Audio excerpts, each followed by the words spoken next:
So hello guys, welcome back to new video. So friend, आज की इस video में हम लोग बात करने वाले हैं फिजिकल फार्मास्यूटिक्स फर्स्ट के प्रीवियस ईयर क्वेश्चन पेपर्स के बारे में, जो कि 2018 और 19 में पूछा गया है। उसके इम्पोर्टेंट क्वेश्चन को हम लोग देखेंगे, साथ ही उसके सॉल्यूशंस को भी डिस्कस करेंगे। तो चलिए आज की वीडियो को स्टार्ट करते हैं। तो जैसा कि आप सब जानते हैं, जो हमारा सेक्शन ए होता है उसमें टोटल 10 क्वेश्चन पूछे जाते हैं 2 मार्क्स के, और सभी क्वेश्चन हमें करने कंपलसरी होते हैं। उसमें हमें कोई भी एडिशनल क्वेश्चन नहीं मिलता। इसमें हमारा पहला क्वेश्चन है डिफाइन आइडियल सोल्यूशन। में बताना है कि आइडियल सोल्यूशन क्या होते हैं। तो basically solutions which follow the Raoult's law are called ideal solution. जो सोल्यूशन हमारे रॉलेट्स लॉ को फॉलो करते हैं उसको हम लोग आइडियल सोल्यूशन बोलते हैं। Ideal solution define as one in which there is no change in the property of the component other than dilution when they are mixed to form the solutions. No heat is involved or absorbed during mixing.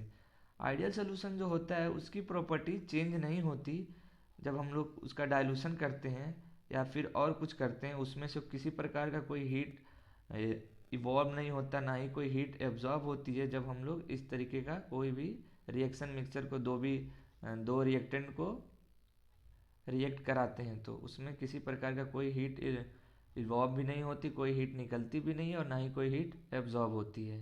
अब बात करते हैं अगले question की, जो कि simply एक numerical based question है। A solution contain 0.25 mole of solute and 0.75 mole of solvent, calculate mole fraction of solvent in the solution. इस क्वेश्चन में बेसिकली हम लोग को मोल फ्रैक्शन बताना है सॉल्वेंट का इस सॉल्यूशन में। तो जो हमारा मोल फ्रैक्शन का फॉर्मूला होता है वो होता है moles of solvent upon total moles of solution. तो सिंपली हम लोग इस वैल्यू को पुटअप कर देंगे इस फॉर्मूले में, जिससे हमें मोल फ्रैक्शन ऑफ सॉल्वेंट पता चल जाएगा। तो जो हमारा मोल्स ऑफ सॉल्वेंट दिया हुआ है वो है 0.75 मोल, और जो हमारा टोटल मोल्स ऑफ सॉल्यूशन हो जाएगा वो हो जाएगा 0.25 moles of solute plus 0.75 moles of solvent. और इसको अगर हम लोग डिवाइड करते हैं तो हमारा जो आंसर आ जाएगा, जो कि हो जाएगा mole fraction of solvent equal to 0.75। तो इस क्वेश्चन का ये आंसर हो जाएगा। अब बात करते हैं अगले क्वेश्चन की, what is Charles law, explain it. Charles law क्या होता है उसे हमें एक्सप्लेन करना है। तो बेसिकली चार्ल्स लॉ क्या कहता है, it state that at constant temperature the volume of a fix mass of a gas is directly proportional to the Kelvin temperature और एब्सोल्यूट टेम्परेचर। जो हमारा चार्ल्स लॉ कहता है कि एक कांस्टेंट टेम्परेचर पे जो हमारा एक गैस का जो वॉल्यूम होता है वो डायरेक्टली प्रोपोर्शनल होता है टेम्परेचर के। तो आप इसको दिखा सकते हो कि V is directly proportional to T, जो कि हमारा टेम्परेचर है, और हम लोग प्रोपोर्शनल कांस्टेंट हटाते हैं तो उसका हो जाएगा V इक्वल टू KT। अब नेक्स्ट क्वेश्चन की बात करते हैं, explain eutectic mixture. Eutectic mixtures क्या होते हैं उसके बारे में हमें बताना है। Certain substances such as menthol, thymol, camphor, phenol, etc., when mixed in a particular proportion, tends to liquefy due to reduction in melting point. तो हमारे जो यूटेक्टिक मिक्सचर होते हैं, जैसे कि मेंथॉल हो गया, थाइमॉल, कैम्फर, फिनॉल, इन सब को जब हम लोग मिक्स करते हैं किसी भी एक पर्टिकुलर प्रोपोर्शन में, तो ये लिक्विफाई हो जाते हैं, क्योंकि इनका जो मेल्टिंग पॉइंट होता है उसमें डिक्रीजमेंट होता है, जिसकी वजह से ये लिक्विफाई कर जाते हैं। Such mixture are called eutectic mixture. ऐसे मिक्सचर को हम लोग यूटेक्टिक मिक्सचर कहते हैं। अगला क्वेश्चन है, why drop of liquid handing in air is spherical in shape. इसमें पूछा है कि जो हमारा एक ड्रॉप ऑफ लिक्विड होता है वो जब हैंग होता है एयर में, तो उसका जो शेप होता है वो स्पेरिकल क्यों होता है। तो due to the surface tension drop of liquid hanging in air is spherical in shape. जो हमारा कोई भी ड्रॉप ऑफ लिक्विड जब एयर में होता है तो उसका शेप जो होता है स्पेरिकल होता है, क्योंकि उसमें सरफेस टेंशन की वजह से जो उसका शेप होता है वो स्पेरिकल होता है। It is cause due to tendency of water molecule to stick together. क्योंकि जो हमारे मॉलिक्यूल्स होते हैं वाटर के, उनके अंदर ये टेंडेंसी होती है जो कि आपस में एक दूसरे से स्टिक किए हुए रहते हैं। अब बात करते हैं अगले क्वेश्चन की, एक्सप्लेन द टर्म सॉल्युबलाइजेशन। हमें बताना है कि सॉल्युबलाइजेशन क्या होता है। So solubilization is the formation of a thermodynamically stable isotropic solution of a substance normally insoluble और slightly soluble in water by the addition of a surfactant.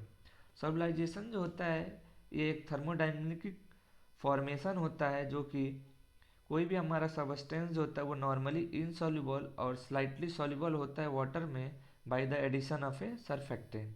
अगला क्वेश्चन है डिफाइन कॉम्प्लीहेक्शन। कॉम्प्लीहेक्शन क्या होता है उसे हम लोग को डिफाइन करना है।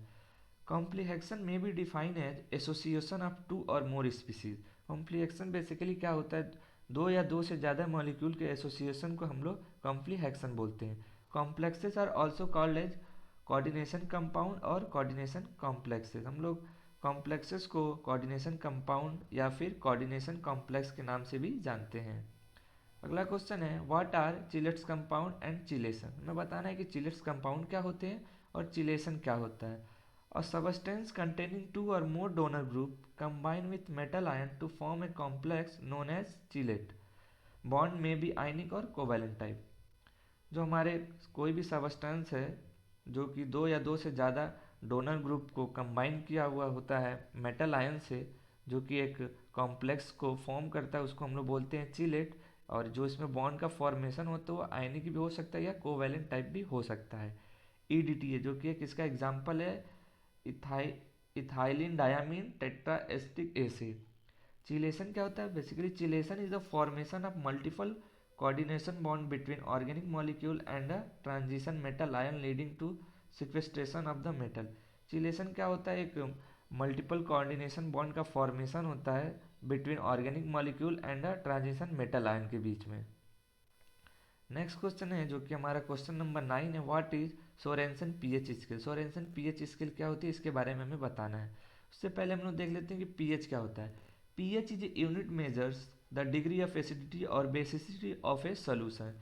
पीएच बेसिकली क्या बताता है, किसी भी सोल्यूशन का हमें बताता है कि वो कितना एसिडिक है और कितना बेसिक है।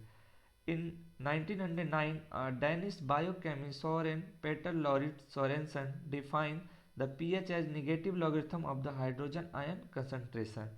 pH जो बेसिकली होता है वो क्या होता है, minus log H plus ion concentration, जो कि negative logarithm of the hydrogen ion concentration. अब हमारा जो आखिरी क्वेश्चन आता है जो कि 2 मार्क्स का, टोटल 10 क्वेश्चन पूछे जाते हैं जो कि हमें सभी करने कंपलसरी होते हैं, जिसमें हमारा आखिरी क्वेश्चन है name the 2 important biological buffer system. में बताना है 2 इम्पॉर्टेंट बायोलॉजिकल बफर सिस्टम के बारे में, जिसमें हमारा फर्स्ट हो जाता है carbonic acid bicarbonate buffer system, phosphate buffer system, protein buffer system.